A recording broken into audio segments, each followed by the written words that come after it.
દક્ષિણ ગુજરાતના નવસારી જિલ્લા ખાતે કુલ ₹44,000 કરોડથી વધુના વિવિધ વિકાસ કાર્યોના લોકાર્પણ અને ખાતમુહૂર્ત પ્રસંગે આપણી સૌની સાથે મંચ ઉપર ઉપસ્થિત નૂતન ભારતના નિર્માતા, દેશની પ્રગતિ અને ઉન્નતિના સૂત્રધાર, યશસ્વી પ્રધાનમંત્રી આદરણીય શ્રી નરેન્દ્રભાઈ મોદી સાહેબ, પ્રદેશના યશસ્વી અધ્યક્ષ અને નવસારીના લોકપ્રિય સાંસદ શ્રી CR પાટીલજી, કેન્દ્રીય મંત્રી શ્રીમતી દર્શનાબેન જરદોશ, મારા સાથી મંત્રી શ્રી કનુભાઈ દેસાઈ, શ્રી કુબેરભાઈ ડિંડોર, શ્રી હર્ષભાઈ સંઘવી, શ્રી પ્રફુલભાઈ પાનસેરિયા, શ્રી મુકેશભાઈ પટેલ, શ્રી કુંવરજીભાઈ હળપતિ, સાંસદ શ્રી કેસી પટેલ, શ્રી પ્રભુભાઈ વસાવા, મેયર શ્રી દક્ષેશભાઈ માવાણી, જિલ્લા પંચાયતના પ્રમુખ શ્રી પરેશભાઈ દેસાઈ, શ્રીમતી ભાવિનીબેન પટેલ, મારા સાથી ધારાસભ્ય શ્રી કિશોરભાઈ કાનાણી, શ્રી સંદીપભાઈ દેસાઈ, શ્રી રાકેશભાઈ દેસાઈ, શ્રી પૂર્ણેશભાઈ મોદી, શ્રી કાંતિભાઈ બલ્લર, શ્રી પ્રવીણભાઈ ગોગારી, શ્રી વિનોદભાઈ મોરડિયા, શ્રી અરવિંદભાઈ રાણા, શ્રી RC પટેલ, શ્રી નરેશભાઈ પટેલ, શ્રીમતી સંગીતાબેન પાટીલ, શ્રી મનુભાઈ પટેલ, ચૂંટાયેલા જનપ્રતિનિધિ તથા સંગઠનના પદાધિકારી, આમંત્રિત મહાનુભાવો, અધિકારીગણ, વિશાળ સંખ્યામાં ઉપસ્થિત સૌ નાગરિક ભાઈઓ બહેનો, પ્રેસ મીડિયાના મિત્રો, સૌને મારા નમસ્કાર. વિશ્વના સૌથી લોકપ્રિય નેતા અને યશસ્વી વડાપ્રધાન શ્રી નરેન્દ્રભાઈ મોદી ગુજરાતમાં આજે વિકાસ કામોની વણઝાર લઈને આવ્યા છે. વિકાસ કેવો હોય, કેટલા સ્કેલનો હોય, કેવી સ્પીડ હોય, તે આદરણીય મોદી સાહેબે વિકાસની રાજનીતિથી દેશ અને દુનિયાને બતાવ્યું છે. એક સમયે આપણે ત્યાં વિકાસના કામો માટે દાયકાઓમાં જેટલા રૂપિયા ફળવાતા હતા, તેટલા આજે શ્રી નરેન્દ્રભાઈ મોદીની સરકારમાં એક જ દિવસમાં વિકાસના કામો માટે ફળવાય છે. મોદી સાહેબના દિશાદર્શનમાં વિકાસના કામો માટે રૂપિયાની કોઈ તંગી રહેતી નથી. આપણી પાસે મોદી સાહેબ જેવું સક્ષમ નેતૃત્વ છે એટલે નાનામાં નાના ગામથી લઈ નગરો, શહેરો સુધી દરેક વર્ગના લોકોને આવાસ, વીજળી, પાણી જેવી બેઝિક ફેસિલિટી સરળતાથી મળી રહી છે. આજે તો જન જનને વિશ્વાસ છે કે મોદી હૈ તો મુમકિન હૈ. આદરણીય મોદી સાહેબે આજે સવારે જ ઉત્તર ગુજરાતને 13,601 કરોડ રૂપિયાના 57 કામોની ભેટ આપી છે. અત્યારે દક્ષિણ ગુજરાતને રેલવે ઇન્ફ્રાસ્ટ્રક્ચર, પરમાણુ ઉર્જા, કુદરતી ગેસ સહિત કેન્દ્ર સરકારના વિવિધ વિભાગના 10 પ્રકલ્પોના વિકાસ કામોની ભેટ આપવા વડાપ્રધાનશ્રી આપણી વચ્ચે પધાર્યા છે.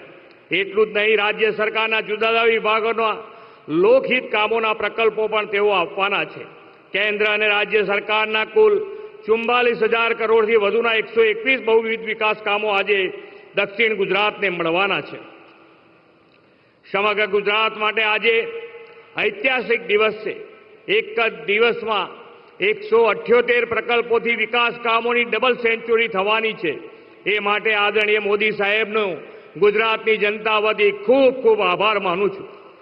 મારું માનવું છે કે ગુજરાતની સ્થાપનાથી અત્યાર સુધી એક જ દિવસમાં 57,815 કરોડ રૂપિયાના કામો જનતા જનાર્દનની સેવામાં મળ્યા હોય તેવો આજનો આ ઐતિહાસિક અવસર છે.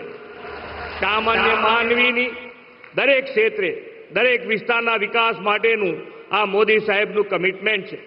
વિકસિત ભારત 2047ની વડાપ્રધાનશ્રીની સંકલ્પના દેશના ખૂણે ખૂણાના માળખાકીય વિકાસ, ઔદ્યોગિક, આર્થિક, સામાજિક વિકાસ સાથે જોડવાની છે. મોદી સાહેબે સૌને માથે પાકી છતની ગેરંટી આપી છે. હમણાં થોડા દિવસ પહેલા જ ગુજરાતમાં એક સાથે 1,25,000થી વધુના આવાસ અર્પણ કરીને તે ચરિતાર્થ કર્યું છે.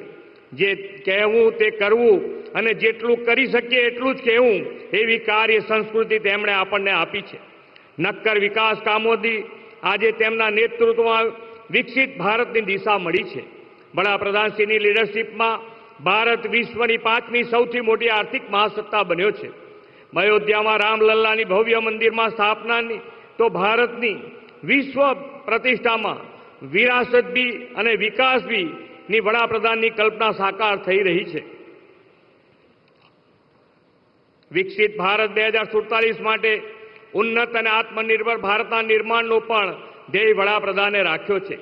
જલ, નભ અને થલ ત્રણેય સેક્ટરમાં આત્મનિર્ભરતાથી વિકાસ દ્વારા ભારત ઊંચી ઉડાન ભરી રહ્યું છે. ટુકડે ટુકડે વિકાસ નહીં, સર્વગ્રાહી, સર્વપોષી, સર્વસમાવેશી વિકાસથી દરેક માટે લિવિંગ વેલ અને અર્નિંગ વેલ એવા જનહિત ભાવથી તેમના નેતૃત્વમાં સરકાર કાર્યરત છે. વિકસિત ભારત સંકલ્પ યાત્રાથી મોદીજીના ગેરંટી રથે ગામે ગામ પહોંચીને લોકોને મળવાપાત્ર બધી જ યોજનાઓના લાભ હાથોહાથ પહોંચાડ્યા છે. આજે છેક છેવાડાના ગામ કુંકરમુંડા અને ધરમપુરના આદિવાસી પરિવારોને ઘેર બેઠા પૂરતું પાણી પહોંચાડનારી જૂથ પાણી પુરવઠા યોજનાની હર ઘર જલની વડાપ્રધાનની નેમ પાર પડવાની છે. આદિજાતિ યુવાનોને ઘર આંગણે શિક્ષણ સુવિધા માટેની બિરસા મુંડા યુનિવર્સિટીની હોસ્ટેલ, આદર્શ નિવાસી શાળા અને હોસ્ટેલની ભેટથી વનબંધુ બાળકોને શિક્ષણથી સજ્જ થઈ વિશ્વબંધુ બનાવવાની દિશા મળશે. શહેરના મોડેલરૂપ વિકાસથી સ્વચ્છ સુવિધાસભર બને તેવો હંમેશા તેમણે આગ્રહ રાખ્યો છે. સુરત મહાનગરને આજે મળનારી શહેરની જન સુખાકારીના 5041 કરોડના કામોની ભેટ ઇઝ ઓફ લિવિંગમાં વૃદ્ધિ કરનારો બનશે. સુરત તાજેતરમાં દેશમાં સૌથી સ્વચ્છ શહેરનો એવોર્ડ મેળવીને સુરત સોનાની સુરત કહેવત સાકાર કરી છે. ગુજરાત છેલ્લા દશકામાં સતત અવિરત વિકાસથી દેશના વિકાસનું રોલ મોડેલ બન્યું છે. હવે 2047 સુધીમાં વિકસિત ભારત માટે વિકસિત ગુજરાતનો સંકલ્પ લઈને આપણે ચાલીએ છીએ.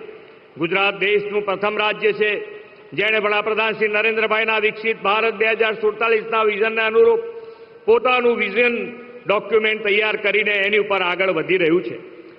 આદરણીય પ્રધાનમંત્રી Shri green growth, sustainable development, world class ઇન્ફ્રાસ્ટ્રક્ચરથી વિકસિત ભારતનો સંકલ્પ કર્યો છે. એ દિશામાં આજે ગ્રીન ક્લીન એનર્જીની ભેટ રૂપે કાકરાપાર અણુ વિદ્યુત મથકના 2 પ્લાન્ટ તેઓ રાષ્ટ્રને અર્પણ કરશે.